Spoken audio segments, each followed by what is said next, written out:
고린도전서 14장 1절에서 12절까지의 말씀을 제가 봉독하겠습니다. 사랑을 추구하며 신령한 것들을 사모하되 특별히 예언을 하려고 하라. 방언을 말하는 자는 사람에게 하지 아니하고 하나님께 하나니 이는 알아듣는 자가 없고 영으로 비밀을 말함이라. 그러나 예언하는 자는 사람에게 말하여 덕을 세우며 권면하며 위로하는 것이요 방언을 말하는 자는 자기의 덕을 세우고 예언하는 자는 교회의 덕을 세우나니 나는 너희가 다 방언 말하기를 원하나 특별히 예언하기를 원하노라. 만일 방언을 말하는 자가 통역하여 교회의 덕을 세우지 아니하면 예언하는 자만 못하니라. 그런즉 형제들아 내가 너희에게 나아가서 방언으로 말하고 계시나 지식이나 예언이나 가르치는 것으로 말하지 아니하면 너희에게 무엇이 유익하리요? 혹 피리나 검은고와 같이 생명 없는 것이 소리를 낼 때에 그 음의 분별을 나타내지 아니하면 피리 부는 것인지 검은고 타는 것인지 어찌 알게 되리요? 만일 나팔이 분명하지 못한 소리를 내면 누가 전투를 준비하리요? 이와 같이 너희도 혀로서 알아듣기 쉬운 말을 하지 아니하면 그 말하는 것을 어찌 알리요? 이는 허공에다 말하는 것이라. 이같이 세상에 소리의 종류가 많으나 뜻없는 소리는 없나니 그러므로 내가 그 소리의 뜻을 알지 못하면 내가 말하는 자에게 외국인이 되고 말하는 자도 내게 외국인이 되리니 그러므로 너희도 영적인 것을 사모하는 자인즉 교회의 덕을 세우기 위하여 그것이 풍성하기를 구하라. 아멘. 우리가 신앙생활하면서 많이 사용하는 단어 가운데 하나가 은혜라는 단어입니다. 여러분, 은혜라고 하는 것은 신앙생활하는 데 있어서 아주 필수적인 거 아니겠습니까? 은혜가 없는 신앙생활을 한다. 그건 괴롭고 힘든 일이라고 하는 거죠. 우리가 예배에 참여하는 것도 마찬가지고 성경을 보는 것도 마찬가지고 다 은혜의 통로이고 은혜를 받기 위함이라는 거죠. 신앙생활에 은혜가 필수라고 한다면 은사는 필수라기보다는 선택적이라고 얘기할 수 있겠죠. 여러분, 은사라고 하는 것 우리에게 유익함을 주지만 그것을 잘 사용할 때 나한테 유익이 되는 것이고 은사를 받지 못한다고 해서 은혜가 없는 것은 아니라고 하는 거죠. 그리고 우리가 12장에서 살펴보았듯이 은사라고 하는 것은 한 가지가 아니라 수없이 많이 있다라고 얘기할 수 있습니다. 하나님께서 각 사람에게 은사를 주신 목적이 뭐냐? 은사를 받은 그 개인에게 유익이 돼야 되고 더 나아가 그분이 속해 있는 공동체에 유익이 되어야 하는 것이죠. 12장의 은사에 대한 이야기를 하고 더 좋은 은사, 그래서 13장에 사랑에 관한 이야기를 했고 오늘 14장에서는 그 은사와 사랑에 대한 내용을 갖고 기본적이고 원리적인 이야기를 하고 있습니다. 먼저 1절을 보시면 사랑을 추구하며 신령한 것들을 사모하되 특별히 예언을 하려고 하라라고 말하고 있습니다. 여러분, 무엇이 먼저이고 우선이겠습니까? 사랑이라는 거예요. 여러분, 사랑을 추구하는 것이 모든 것에 앞선다라고 말하고 있습니다. 여러분, 여기서 사랑이라고 하는 것은 세상에 말하는 그런 사랑이 아닙니다. 사랑할 만해서 사랑하는 것이 아니라 우리가 신앙의 자리에 들어와서 신앙생활을 하는데 누구로부터 먼저 사랑을 받은 거예요? 하나님으로부터 예수 그리스도를 통한 아가페적 사랑을 받은 거예요. 그러니까 사랑을 받은 자로서 나를 통해서 나타나는 열매가 뭐가 되어야 되느냐? 그게 사랑이라고 하는 거죠. 특별히 사랑을 추구한다라고 표현하고 있지 않습니까?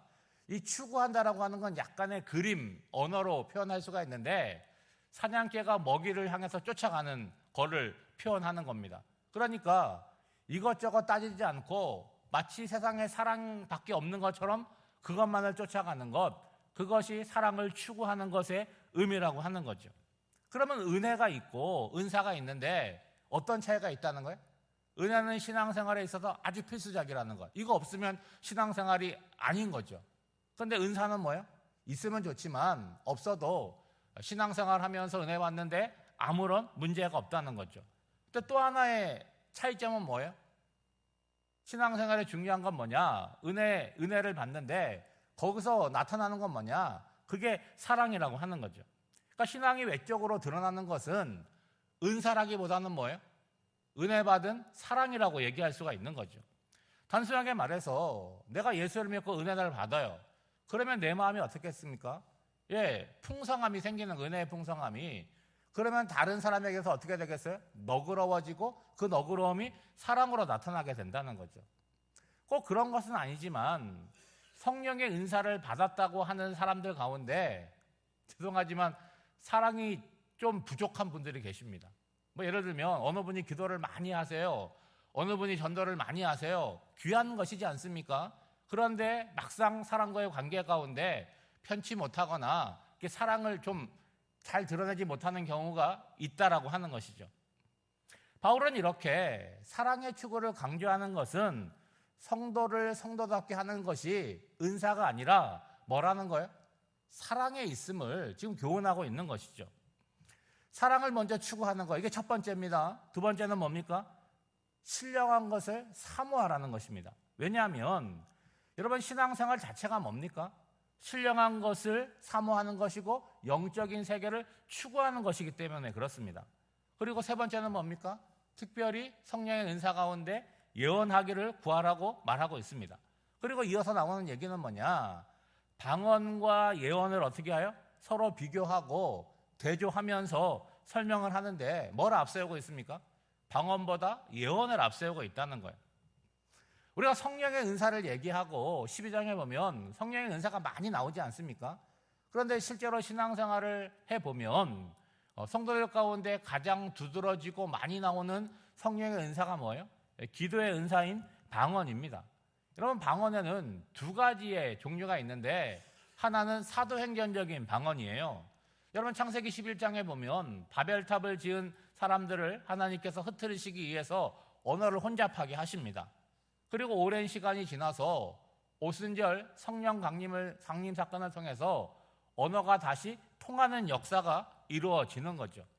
여러분 제자들이 사용하는 언어는 뭡니까? 아람어잖아요. 제자들은 아람어로 말할 뿐인데 그것을 듣는 수많은 사람들, 디아스포라 유대인들은 어떻게 듣습니까? 자기가 살고 있는 그 땅의 언어로 통역이 되어서 들린 거죠. 그러니까 사도행전에 나오는 방언은 어떤 성격이 있는 거예요? 정상적으로 하면은 못 알아들어야 되는데 거기에서는 어떻게 되는 겁니까? 들려지는, 이해되는 역사가 나타나는 거죠.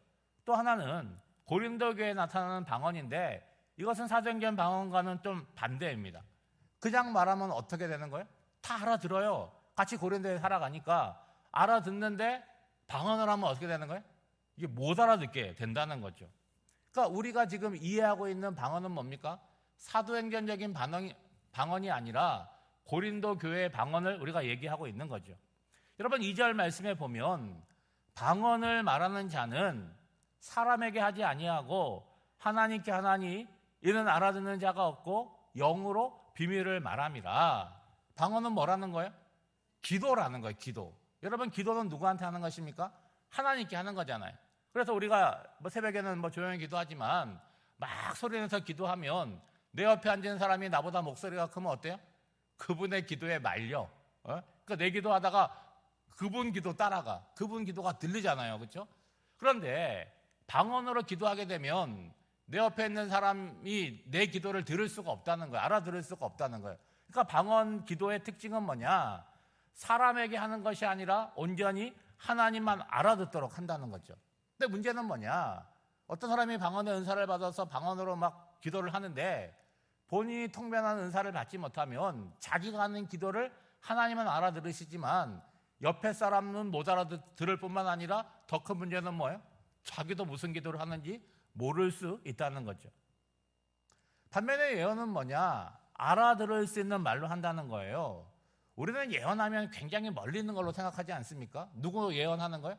구약에 있는 예언자들이 하나님의 뜻을 받들어서 사람들에게 전하는 것, 앞일을 얘기하는 것, 그것을 예언이라고 생각을 하는데 그것만 예언이 아닙니다. 그런 의미도 있지만 예언이라고 하는 것은 이미 주어져 있는 하나님의 뜻을 어떻게 하는 거예요? 사람들에게 가르쳐 알게 하는 것에 의미도 있는 거예요. 그런 점에 있어서 목사가 설교하는 것도 그렇고 성도들이 간증하는 것도 일종의 예언적인 요소가 있는 거죠. 왜 그럴까요? 하나님에 대해서 깨달은 바를 이렇게 전달해 주기 때문에 그런 것입니다.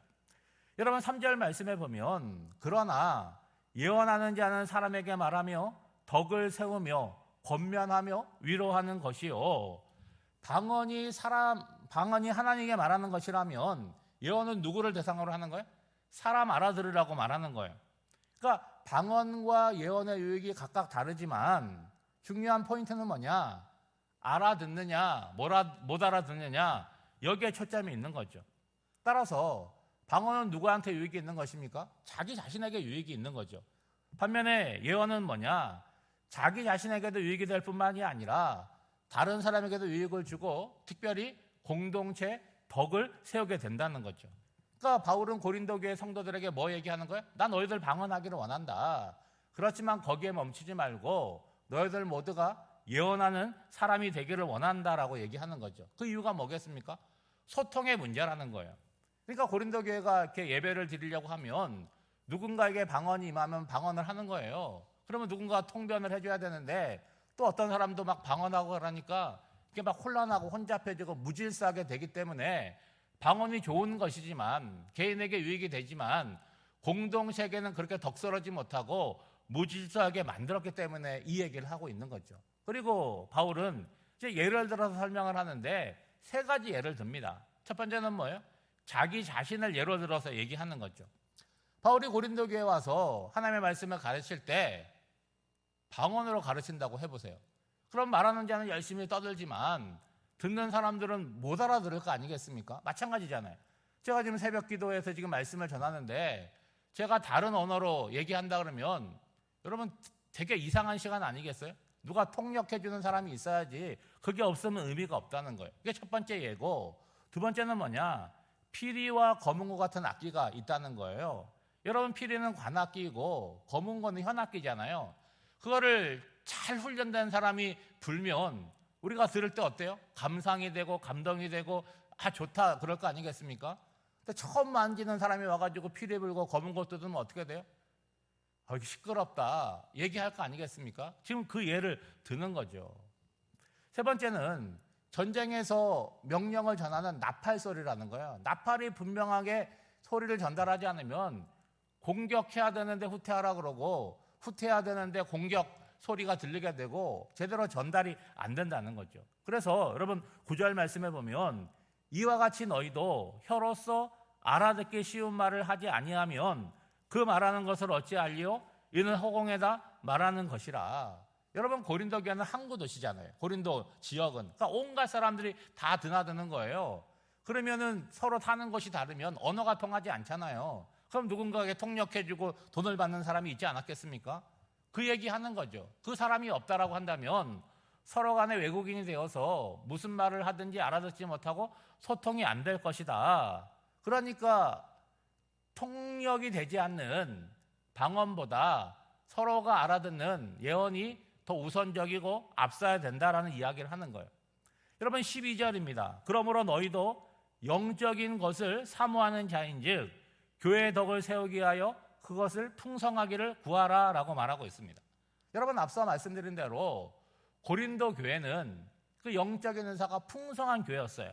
그렇지만 그런 것들이 개인의 유익에만 머물러 있고 공동체를 무질서하게 만들었으니까 그렇게 하지 말고 내가 개인적으로 방언받은 것 그거 너의 유익을 해서 잘 사용하지만 공동체를 생각한다면 교회의 덕을 세우는 방향으로 예언을 추구하고 사모하고 사랑을 추구하고 사모하는 방향으로 더 발전된 방향으로 나아가라 권면하는 거죠. 오늘 우리에게 주는 교훈은 뭐겠습니까? 우리가 예수를 믿고 무슨 일을 하든지 거기서 뭐가 나타나야 된다는 거예요? 사랑이 나타나야 된다. 그 얘기를 하는 거예요. 사랑이 나타나는 일에는요 큰 문제가 없는 거죠. 무엇보다도 여러분 내가 하나님께 받은 은사가 있다라고 한다면 나의 유익에만 머물러 있지 말고 피차간에 유익과 덕을 끼치는 선한 방향으로 나아가는 저와 여러분이 되시기를 주님의 이름으로 축복합니다. 기도하겠습니다. 하나님 아버지, 오늘 우리의 삶이 사랑을 추구하고 신령한 것을 사모하는 방향으로 나아가게 하옵소서. 구하옵기는 은사 이전에 주님이 주신 은혜로 풍성해지기를 원합니다. 그 은혜가 우리의 삶을 사랑으로 물들이게 하옵소서. 우리에게 주신 은사가 있다면 나 자신에게도 유익이 있게 하시고 나아가 공동체의 덕을 세우는데 소홀함이 없게 하옵소서. 선거 이후에 여러 가지 혼란한 일들이 있습니다. 이런 일들이 그저 시끄러운 걸로 끝나지 않게 하시고 우리 사회의 미흡한 부분들을 고치고 더 발전된 방향으로 나아갈 수 있도록 주님 인도하여 주시옵소서. 오늘도 새로운 날을 허락하여 주셨는데 사랑하는 성도들의 삶의 자리를 축복하여 주시옵소서. 어느 곳에 살아가든지 주님과 동행하는 삶을 살아가게 하여 주시고 우리의 인생이 유한함을 알게 하여 주시사 매일매일 주어지는 하루하루를 소중하게 여기사 기회를 놓치지 않고 알차게 하루를 살아나가는 모든 성도들이 되게 하여 주시고 군대에 있는 우리의 자녀들, 지방과 흩어져 있는 성도들, 또 병원과 요양원에 있는 우리 성도들을 기억하여 주시사 어느 곳에 있든지 주님이 함께 하심이 느껴지고 동행하는 은혜가 있게 하여 주시옵소서. 오늘 한날의 삶도 성령 하나님께 온전히 맡겨드리오며 이 모든 간구를 예수님의 이름으로 기도하옵나이다. 아멘.